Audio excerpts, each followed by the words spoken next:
Firepower Threat Defense, Enhanced Deployment Capabilities. All right, we're going to look at some of the enhancements in the latest version, Firepower 7.x. So let's go ahead and we'll hit deployment. We've got a policy, it needs updating, and we've got, a nice visual of our device. We could see who made what modifications to the policy.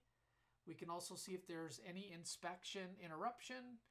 And here's the preview. So this gives us an idea of what's been added, what might have been edited, and finally what might be removed. In this case, I'm just doing additions here. So you can see the green is highlighted because I'm making or adding to the policy itself. There's nothing being edited and there's nothing being removed. I can download this as a PDF as well. I'm not going to do that here.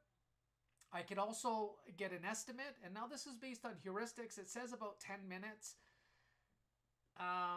It's going to be much less than that. I can guarantee you that much. But let's see in real time here. We'll do a ticket change here. We'll add some notes to the deployment. We'll go ahead and hit deploy.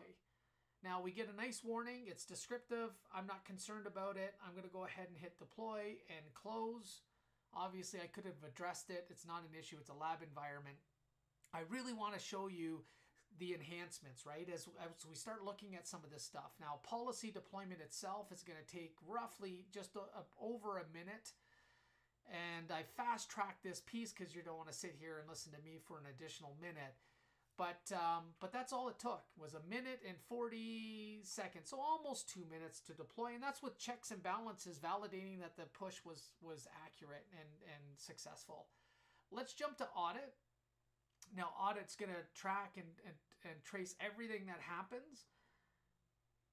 But let's go ahead and look at the policy itself that was pushed. So here again in auditing, I could see what was modified. And the change itself, it was to NAT. So again, good insight. Now let's go ahead and jump back into deployment, and what we'll see is no devices need up-to-date or being updated because we've already pushed, and I've only have one device. We already pushed that policy. We'll go back here. Everything looks clean, but I can also come in here and look at the PDF of the policy that's in place. That includes all the rules, all the settings, everything. So here's an output of that. I can scroll down. I can pivot right from here. These are all hyperlinks within the PDF. I can see the DNS policy, the do not block list, the URL do not block list. I can jump into rules. I can see my rule sets here. Now, if I have an object that I'd want to know the IP, I can click on it, pivot right down, and get the IP address of that object. So really, really neat being able to see my policy in text and very quickly pivot to specific information that I'm interested in. Here's file and malware settings as an example. Now, what I want to do is jump back to another example around policy compare.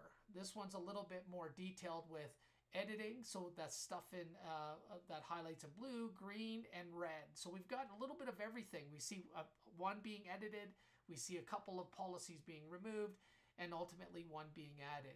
Really, really cool stuff and efficient deployment capabilities with Firepower.